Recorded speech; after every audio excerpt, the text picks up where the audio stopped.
Have you ever poured your heart out to someone you thought would protect you no matter what, only to have them turn that vulnerability into a weapon?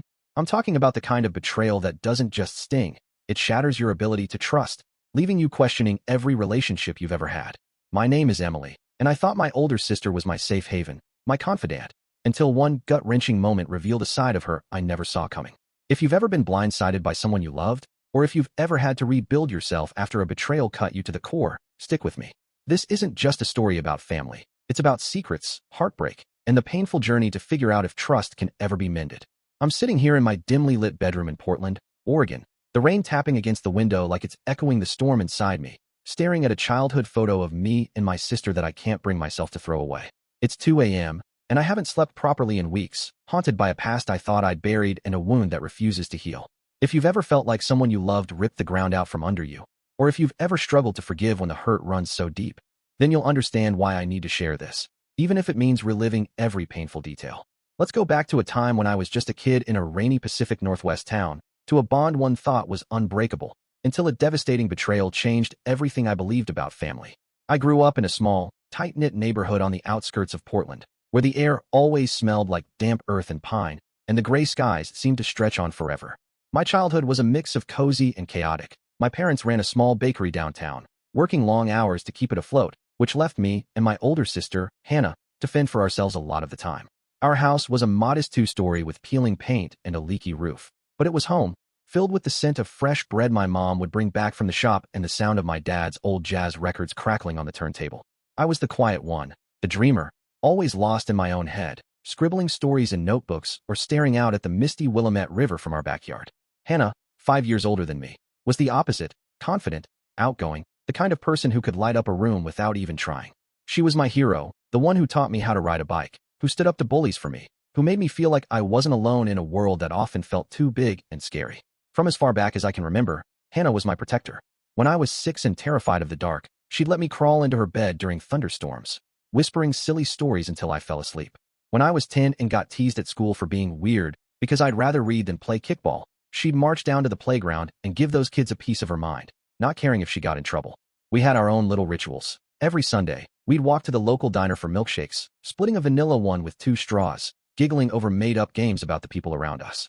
I'd look up at her, with her messy ponytail and freckled nose, and feel this unshakable certainty that she'd always have my back. Even when our parents fought, which happened more as money got tighter, Hannah was the one who'd pull me into her room, crank up the radio, and dance with me until I forgot the shouting downstairs. She wasn't just my sister, she was my best friend, my shield, the one person I thought I could trust with anything. But even in those early years, there were hints of tension I didn't fully understand. Hannah had a temper, a sharpness that came out when things didn't go her way. She'd snap at me sometimes over little things, like if I borrowed her favorite sweater without asking, or if I got better grades on a test. I'd brush it off, telling myself she was just stressed, especially as she hit her teens and started dealing with high school drama and part-time jobs to help out at home. I remember one time, when I was about 12, I accidentally broke a ceramic figurine she'd won at a fair, and she yelled at me so fiercely I cried myself to sleep, feeling like I'd ruined everything. But the next morning, she apologized, hugging me tight and saying she didn't mean it, and I forgave her instantly because I couldn't imagine not having her in my corner. Looking back now, I wonder if those moments were cracks I ignored, signs of a resentment I didn't want to see. By the time I was 15 and Hannah was 20, our Hannah had moved out to attend college in Eugene, about 2 hours south of Portland, but we stayed close, or at least I thought we did. I'd visit her on weekends sometimes, taking the Greyhound bus down with a backpack full of snacks, excited to see her dorm and meet her new friends. She seemed different there, more independent, a little distant, caught up in her studies and a new boyfriend I didn't particularly like. But I chalked it up to her growing up, figuring we'd always have our bond no matter how much life changed. Meanwhile, I was navigating high school, a shy sophomore at a big public school in Portland, struggling with anxiety and the pressure to fit in. I'd always been a private person, keeping my feelings locked tight, but there was one secret I couldn't carry alone, a secret so heavy it felt like it was crushing me every day. I was grappling with my sexuality, realizing I was attracted to girls, and in a conservative-leaning suburb in the early 2000s, that felt like a dangerous truth to admit, even to myself. I was terrified of what it meant, of what my parents would think, of losing the few friends I had. But I trusted Hannah. I thought if anyone would understand, it would be her. One rainy November night, when I was 16, I drove to Eugene to see her, my heart pounding as I rehearsed what I'd say. I didn't tell her over the phone or in a letter. I needed to see her face, to know she'd still love me. I remember sitting on her lumpy dorm couch, the room smelling like cheap coffee and laundry detergent, my hands trembling as I told her I thought I was gay. I spilled everything, my confusion, my fear, the girl in my art class I couldn't stop thinking about. I cried, feeling raw and exposed, waiting for her to hug me like she always had. And at first, she did. She held me, told me it was okay, that she loved me no matter what. I felt this wave of relief, like I could finally breathe, like I wasn't alone anymore. She promised to keep it between us, to give me time to figure things out on my own terms. I went home that weekend feeling lighter, believing I'd made the right choice in trusting her, that our bond was as strong as ever. But over the next few months, I started noticing subtle shifts in how Hannah treated me. She'd make offhand comments when we talked on the phone, little jabs about how I didn't have a boyfriend yet, or how I should try harder to be normal. I told myself I was overreacting, that she was just teasing, but there was an edge to her tone that hadn't been there before. She'd ask pointed questions about my friends, especially the girl from art class I'd mentioned, and I'd feel my stomach twist, wondering if she was judging me. I started pulling back, not calling as often, not sharing as much, because I felt this creeping unease I couldn't name. I'd lie awake at night in my bedroom, listening to the rain patter against the window, replaying our conversations, trying to convince myself I was imagining things. I missed the old Hannah, the one who'd split milkshakes with me, who'd made me feel safe, but I didn't know how to bridge the gap that was growing between us. The emotional conflict inside me deepened as I turned 17. I was torn between wanting to hold on to the sister I adored and facing the reality that she might not accept me as fully as I'd hoped. I felt betrayed by her subtle digs, but I also blamed myself. Maybe I'd burdened her with too much. Maybe I'd misread her initial reaction. I'd walk along the Willamette River after school, the cold wind biting at my cheeks, staring at the murky water as if it held answers.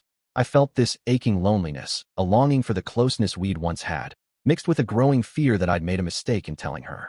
I started journaling, pouring my confusion and hurt onto the page, writing about how much I loved her, but how her words cut me, how I didn't know if I could trust her anymore. Every entry felt like a confession, a way to process the pain I couldn't voice out loud, but it didn't ease the weight in my chest. Time moved on, and I graduated high school at 18, deciding to stay in Portland for community college while working part-time at a bookstore downtown. Hannah finished her degree and moved back home briefly before landing a marketing job in Seattle. The physical distance between us mirrored the emotional one. I'd see her on holidays or family birthdays, and we'd exchange polite small talk, but the warmth was gone. I came out to my parents eventually, at 19, and while they struggled at first, they tried to understand, awkwardly asking questions and offering support in their own way. I didn't tell them Hannah already knew. I didn't want to stir up drama or make her look bad, but I couldn't shake the feeling that something was off with her, a coldness I couldn't explain. I'd sit in my tiny apartment near Portland State, surrounded by secondhand furniture and stacks of books, and feel this hollow ache for the sister I'd lost, wondering if I'd ever get her back. Years passed, and I built a life for myself. By 25, I was working as a freelance writer, dating a kind, funny woman named Mia, who made me feel seen in ways I hadn't thought possible. I'd come to terms with who I was, finding a small but supportive queer community in Portland, and while my relationship with my parents wasn't perfect, it was honest. Hannah and I stayed in touch sporadically, Christmas cards, occasional texts, brief visits when she was in town.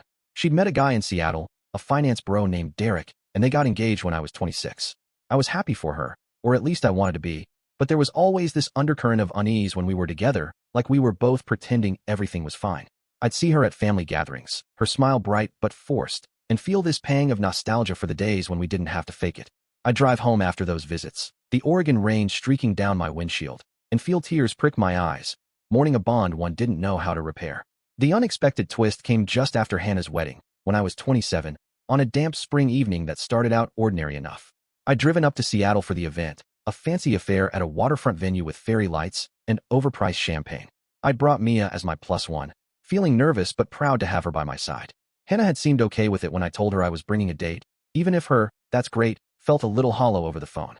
At the reception, I introduced Mia to relatives and old family friends, bracing myself for awkward questions but hoping for the best. Most people were polite, if a bit curious, and I started to relax, sipping a glass of wine and watching Hannah dance with Derek in her flowing white gown. For a moment, I let myself believe we could move past the tension, that maybe her marriage marked a new chapter for us too. But then, as the night wore on, I overheard something that stopped me cold. I was near the bar, grabbing a drink for Mia, when I caught snippets of a conversation between Hannah and one of her college friends, a loud, tipsy woman I vaguely recognized. They didn't see me, half hidden behind a cluster of guests, but I heard Hannah's voice, sharp and bitter, as she said, "Yeah, Emily's always been different. I've known for years she's into girls. Honestly, it's been hard to deal with. I mean, what do you even say to that?" The friend laughed, a cruel, dismissive sound, and murmured something about it being weird, while Hannah didn't correct her, didn't defend me, just let the words hang there. My blood ran cold, my grip tightening on the glass until I thought it might shatter. I felt this sickening mix of shock and rage. She hadn't just broken my trust by sharing my secret. She'd turned it into gossip, a punchline at her own wedding, where I was supposed to feel welcome. I slipped away from the bar, my heart hammering, finding Mia at our table and whispering that I needed air. We stepped outside, the cool Seattle breeze hitting my face as I tried to steady my breathing, tears burning behind my eyes. I told Mia what I'd heard, my voice shaking, and she held my hand, her quiet strength grounding me even as I felt like I was unraveling. I couldn't believe Hannah had done this, couldn't fathom why she'd betray me so casually, so publicly, after promising to keep my confidence. I thought back to that night in her dorm, her arms around me, her assurance that she loved me no matter what, and felt like a fool for believing her. I wanted to confront her, to storm back in and demand answers, but I couldn't. Not there, not on her wedding day, not with 100 guests watching. Instead, I stood by the water, the Puget Sound lapping darkly against the shore, feeling like my past had been weaponized against me. Driving back to Portland the next day, the highway stretching gray and endless before me, I wrestled with a storm of emotions. I was furious, the kind of anger that burns hot and deep, making me grip the steering wheel until my knuckles whitened. How could she do this? How could she take something so personal, so vulnerable, and twist it into idle chatter? But beneath the rage was a profound hurt, a grief for the sister I thought I knew, the one I'd idolized as a kid. I kept replaying memories, us sharing milkshakes, dancing in her room, laughing until we couldn't breathe, and felt each one tainted now, colored by this betrayal. I wondered if she'd always resented me, if her support had been a lie from the start, or if something had changed her over the years, turning her into someone I didn't recognize. Mia sat beside me, offering quiet comfort, but even her presence couldn't dull the ache, the sense that I'd lost a piece of myself I'd never get back. In the weeks that followed, I couldn't shake the incident, couldn't pretend it hadn't happened. I didn't call Hannah, didn't text her congratulations, or thank her for the invite. I needed space, time to process, but the silence between us felt like a chasm, wider than ever. I threw myself into work, typing away at my laptop in coffee shops around Portland, the hum of conversation a distraction from my thoughts. But every quiet moment brought it back, the sound of her voice, the sting of her words, the realization that trust, once broken, might never heal. I started seeing a therapist, a gentle woman with a calming office full of plants, trying to unpack why this hurt so much, why I couldn't let go. She asked me if I'd ever confronted Hannah about past tensions, if I'd ever told her how her little comments over the years had wounded me, and I admitted I hadn't, too afraid of losing her completely. Now, I wondered if that fear had cost me more than I realized. Reflecting on my life, I saw how much of my sense of safety had been tied to Hannah, how she'd been my anchor in a childhood full of uncertainty. Even as we grew apart, I'd held on to the idea of her as my protector, my family, the one who'd always understand me. Losing that illusion felt like losing a limb, a fundamental part of who I was. I thought about my own flaws too, my tendency to withdraw, to avoid conflict, to assume things would fix themselves. Had I pushed her away without meaning to? Had I expected too much, unloading my secret on her when she wasn't ready to handle it? I walked through Forest Park on rainy afternoons, the towering firs and muddy trails a mirror to my tangled thoughts, feeling guilt mixed with my anger, a bitter cocktail of regret. I loved Hannah, or at least the version of her I remembered, but I didn't know if that person still existed, or if I could forgive the one standing in her place.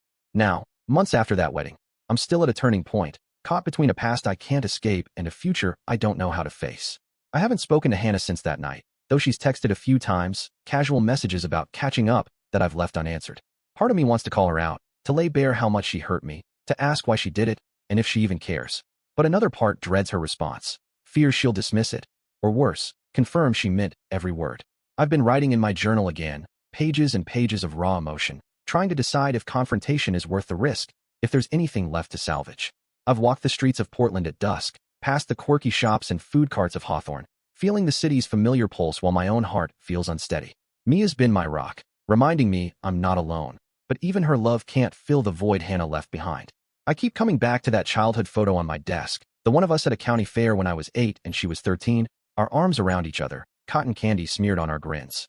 I stare at it, tracing the edges with my finger, and feel this desperate tug, of nostalgia, of pain, of a longing for answers I might never get.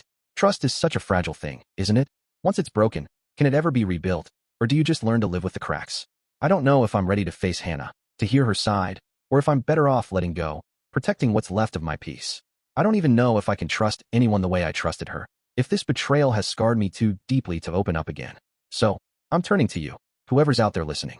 Have you ever been betrayed by someone you thought would never hurt you? Someone who knew your deepest truths? How did you move forward? Did you confront them, forgive,